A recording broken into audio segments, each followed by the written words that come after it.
Assalamualaikum warahmatullahi wabarakatuh. Perkenalkan, nama saya Imam Al-Hafiz, NIM 71014184181. Di sini saya akan menjelaskan materi tentang prinsip dan orientasi bimbingan konseling. Langsung saja kita lanjut ke materinya. Jadi yang pertama yang saya akan jelaskan adalah prinsip-prinsip bimbingan dan konseling. Apa itu prinsip-prinsip bimbingan dan konseling? Prinsip-prinsip BK ini adalah menguraikan tentang pokok-pokok dasar pemikiran yang dijadikan pedoman pelaksanaan atau aturan main yang ada diikuti dalam pelaksanaan program pelayanan bimbingan dan konseling di sekolah masing-masing. Lanjut. Prinsip-prinsip BK ini terdiri dari dua prinsip, yaitu prinsip umum dan prinsip khusus. Prinsip khusus terdiri dari 4. Prinsip-prinsip berkenaan dengan sasaran pelayanan, prinsip-prinsip berkenaan dengan masalah individu, prinsip-prinsip berkenaan dengan program layanan, prinsip-prinsip berkenaan dan pelaksanaan layanan. Langsung kita ke penjelasan prinsip-prinsip khusus. Prinsip-prinsip khusus terdiri dari 4, yang pertama yaitu prinsip-prinsip khusus berkenaan dengan sasaran pelayanan. Prinsip ini terdiri dari 5 isi, yaitu yang pertama adalah melayani semua individu, berkaitan dengan sikap dan tingkah laku individu, perlu dikenali dan dipahami keunikan setiap individu, harus mempertimbangkan berbagai aspek perkembangan individu. Dan yang terakhir adalah harus mempertimbangkan dan memahami perbedaan individu. Yang kedua adalah prinsip-prinsip berkenaan dengan masalah individu. Yang pertama, pada umumnya dibatasi hanya pada hal-hal yang menyangkut kondisi mental dan fisik individu terhadap penyesuaian diri terhadap lingkungan.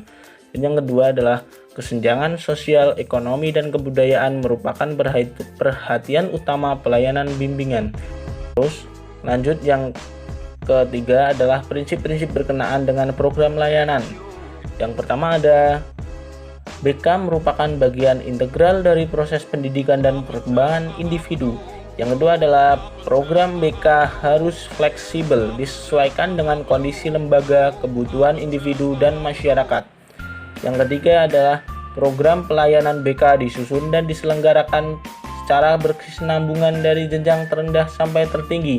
Dan yang terakhir adalah pelaksanaan BK hendaknya diadakan penilaian yang teratur.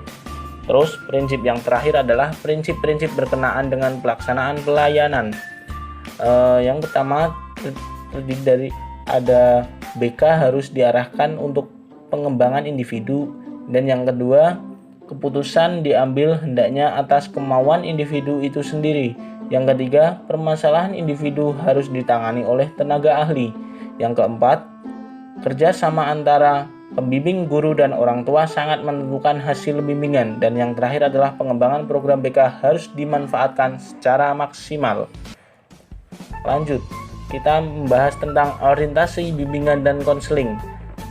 Penjelasan orientasi ini adalah orientasi yang dimaksudkan di sini ialah pusat perhatian atau titik berat pandangan. Titik berat pandangan atau pusat perhatian konselor terhadap kliennya. Itulah orientasi bimbingan dan konseling. Lanjut, landasan filosofis orientasi bimbingan dan konseling.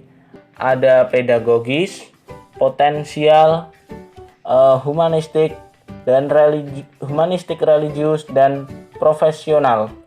Yang pertama adalah saya akan menjelaskan pedagogis terlebih dahulu. Pedagogis adalah menciptakan kondisi sekolah yang kondusif bagi perkembangan peserta didik dengan memperhatikan perbedaan individual di antara peserta didik. Yang kedua, potensial. Setiap peserta didik adalah individu yang dimiliki potensi untuk dikembangkan, sedangkan kelemahannya secara berangsur-angsur akan diatasi sendiri. Terus, humanistik dan religius ini adalah pendekatan terhadap peserta didik haruslah manusiawi dengan landasan ketuhanan. Dan yang terakhir adalah profesional.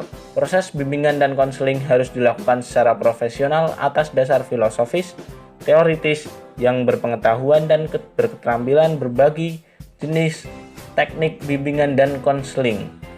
Terus, orientasi bimbingan konseling ini adalah dibagi menjadi 3, yaitu orientasi perseorangan, orientasi perkembangan, dan orientasi permasalahan. Kita akan membahas tentang orientasi perseorangan terlebih dahulu. Orientasi perseorangan ini adalah orientasi bimbingan dan konseling menghendaki agar konselor menitik beratkan pandangan pada siswa secara individual. Terus, yang kedua ada orientasi perkembangan. Orientasi perkembangan dalam bimbingan dan konseling lebih menekankan pentingnya peranan perkembangan yang terjadi saat ini dan yang terjadi pada diri individu di masa yang akan datang. Dan yang terakhir adalah orientasi permasalahan. Orientasi permasalahan ini ada 2, yaitu rintangan dan hambatan. Hambatan dan rintangan seringkali dialami oleh individu dalam menjalani kehidupan dan proses perkembangannya.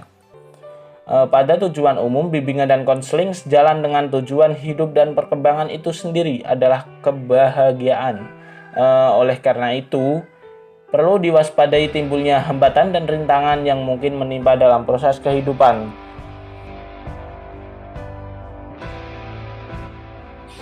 Terima kasih. Demikianlah penjelasan materi tentang prinsip dan orientasi bimbingan dan konseling. Kurang lebihnya mohon maaf. Wassalamualaikum warahmatullahi wabarakatuh.